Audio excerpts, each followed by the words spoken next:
Na ले लेते हैं, एक ले लेते हैं प्लस Cl।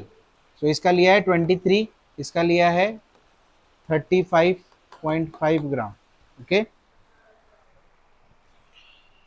और आगे ये बोल रहा है कि और इससे क्या बन रहा है, NaCl है ना। सो if 46 gram of sodium react completely, how much chlorine is needed for the to form NaCl।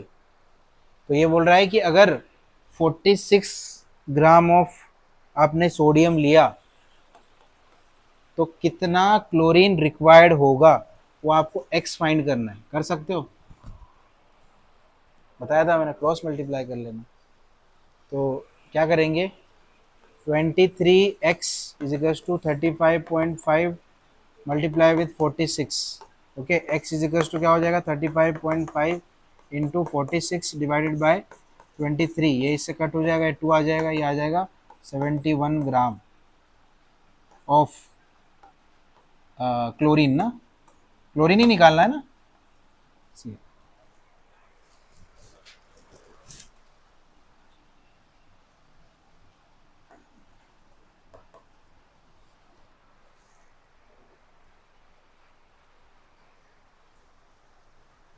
किसको क्लियर नहीं है, समझ आया सबको पक्का, कैसे फाइंड करना। तो एग्जाम में भी कैलकुलेशन ऐसे ही दिखाना, ठीक है, क्रॉस कर लेना। ये मैं यहाँ पे मेंशन कर देता हूँ ताकि आपको समझ में आ जाए। ओके,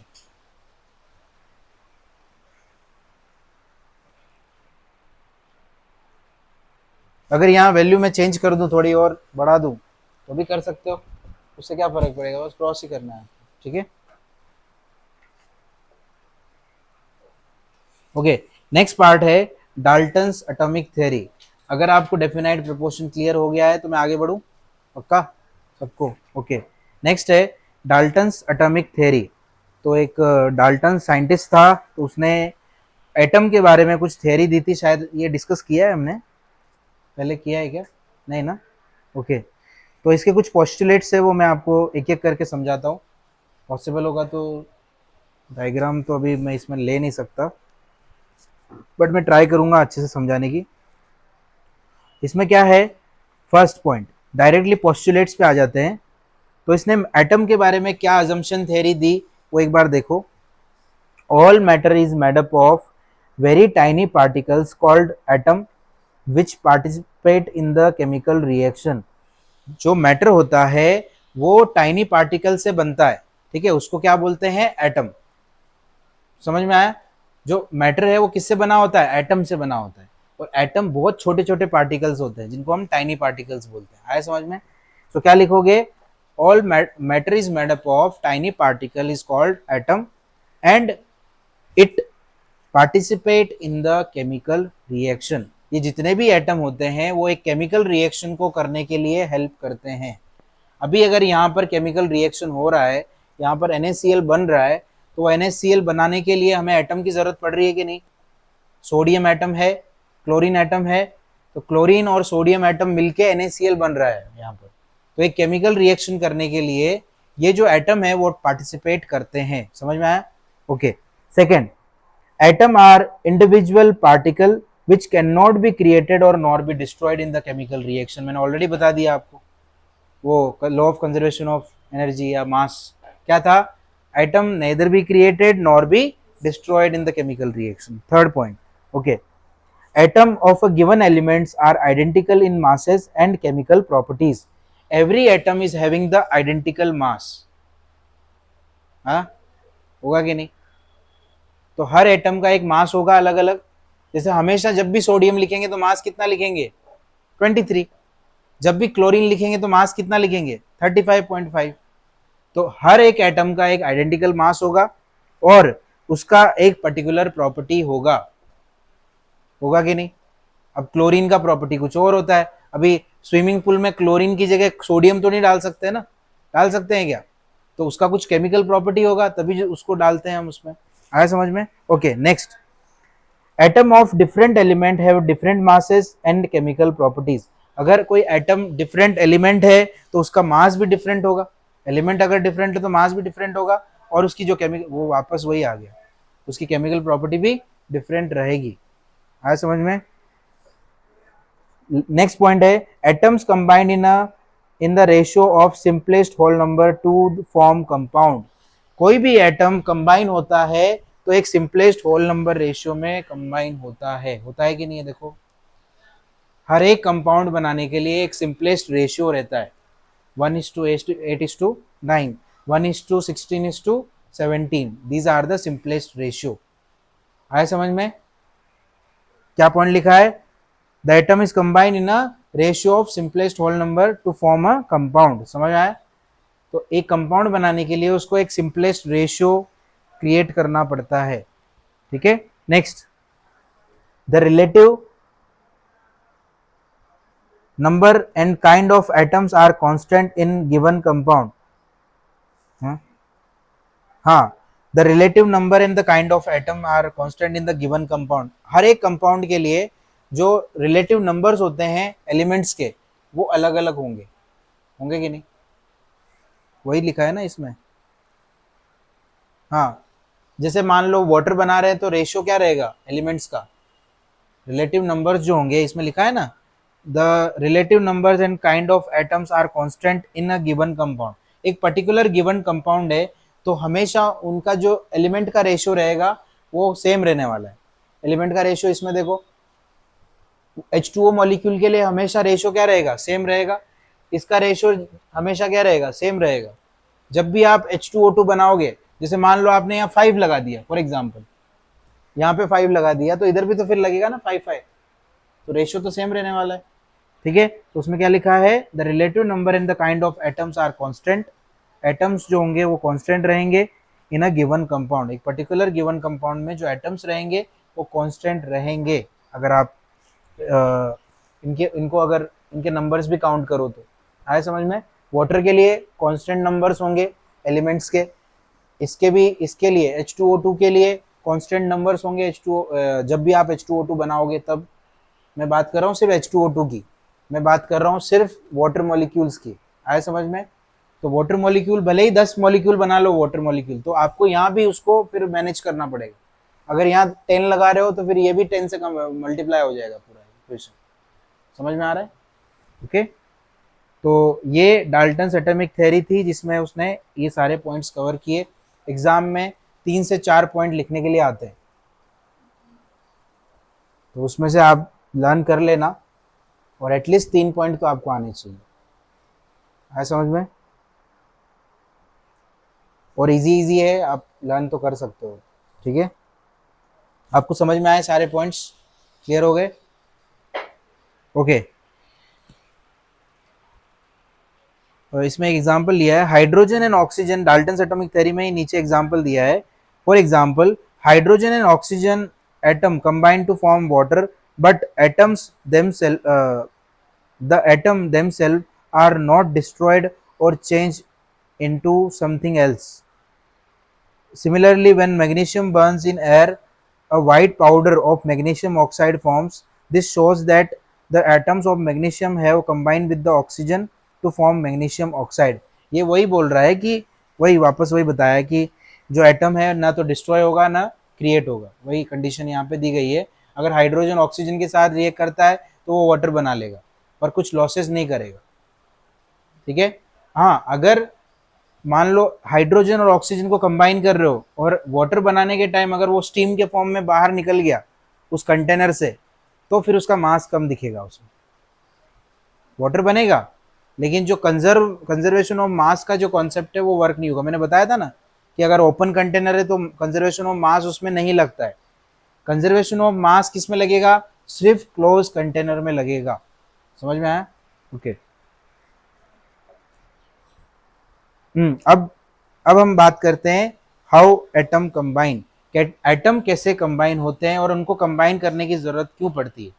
ठीक है, सो कंबाइन करने के लिए उनको जरूरत पड़ती है केमिकल बॉन्डिंग की। इसकी बात करते हैं हम, केमिकल बॉन्डिंग। अब वो बॉन्ड कैसे बनाते हैं? एटम जो है आपस में, जैसे मान लो ये सोडियम NaCl है, इसने बॉन्ड कैसे बनाया और बनाने की जरूरत क्यों पड़ी, उन सब के बारे में ये जो टॉपिक है उसमें डिस्कस करेंगे हम। ठीक है, सो एटम को कंबाइन करने के लिए दो तरीके होते हैं, एटम को नहीं, सॉरी, एक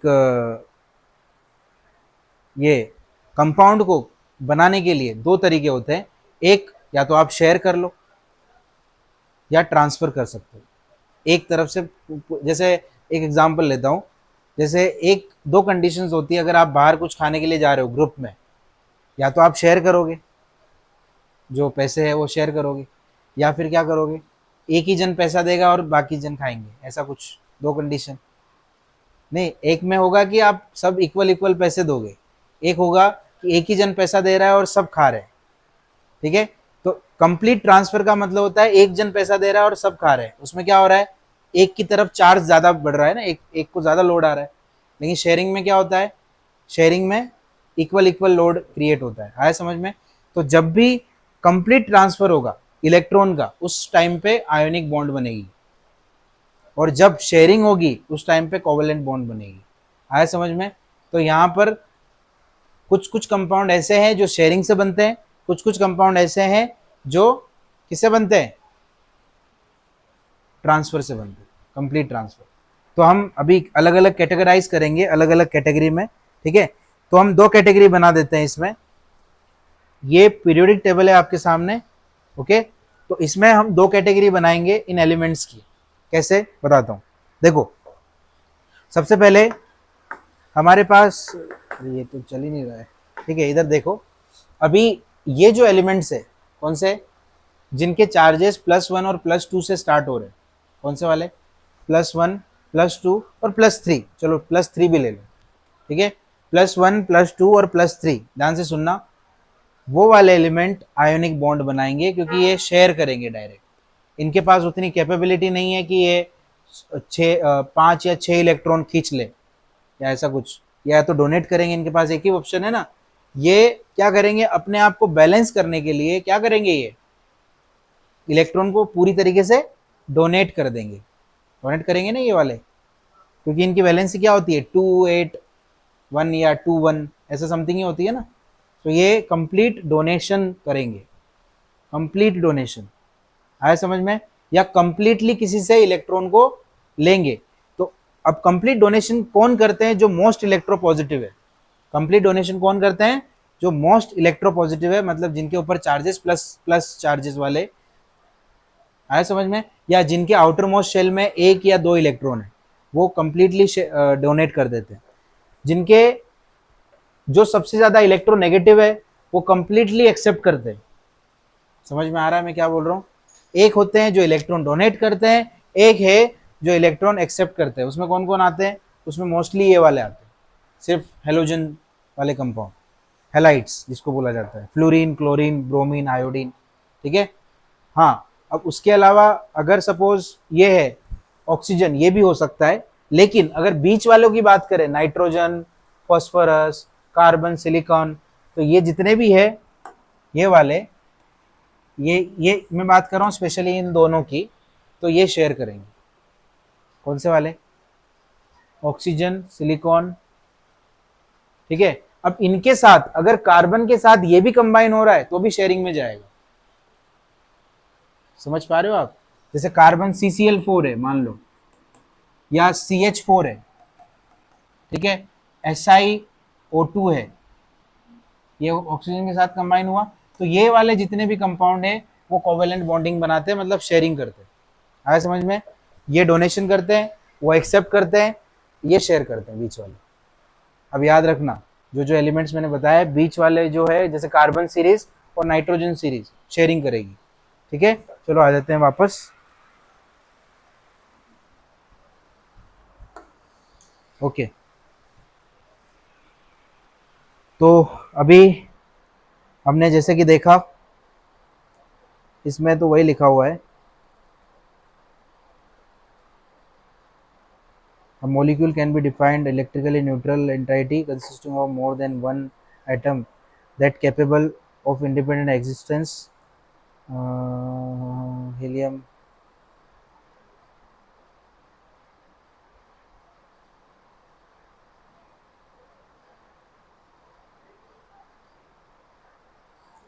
ओके, थोड़ा सा कॉन्सेप्ट क्लियर कर देता हूँ फिर से। अभी हमने देखा था कि सिर्फ एक ही सीरीज ऐसी है जो कि बैलेंस्ड है ऑलरेडी, जिसको हम बोलते हैं नोबल गैस। आपको पता है नोबल गैस बैलेंस्ड है। क्यों बैलेंस्ड है नोबल गैस? जैसे इसमें बात कर रहे हैं है ने अगर कर 0 रन पर, 0 रन पर, तो है मतलब 2, ये 2 8, ये 2 8 8, ये 2 8 8 18 समथिंग कुछ होगा, ऐसा कुछ है ना? है, लिखने में कुछ ऐसा ही लिखते हैं, वो देख लेना एक बार। पर जस्ट मैं ऐसे बता रहा हूँ कि यहाँ पर जो आउटर मोस्ट शेल है उसमें 8 इलेक्ट्रॉन कंप्लीट है, मतलब ये अपना ऑक्टेट कंप्लीट कर रहा है। यहाँ ऑक्टेट कंप्लीशन है कि नहीं है? तो ऑक्टेट कंप्लीशन जिसमें भी है उन सबको डोनेट या गेन करने की जरूरत नहीं है, तो ये बॉन्ड नहीं बनाएंगे। ये क्या नहीं बनाएंगे? तो इनको छोड़ के सब बॉन्ड बनाएंगे। ठीक है, अभी इसमें जो बॉन्ड बनाएंगे उनमें से जैसे कि कुछ एग्जांपल्स ले लेते हैं। मैंने आपको बताया भी था, आपको वैलेंस शेल के बारे में तो पता होगा, outermost shell, electronic configuration सब कर लिया ऑलरेडी आपने। हाँ बताओ, तुम हाँ बोल रहे थे कि ना बोल रहे थे मुझे समझ? तुम तो हाँ बोल रहे थे अभी मुझे, अभी इलेक्ट्रॉनिक कॉन्फ़िगरेशन और वो valence shell electrons last chapter में हुआ है। क्या होता है? एग्जाम्पल देके समझा सकते हो मुझे?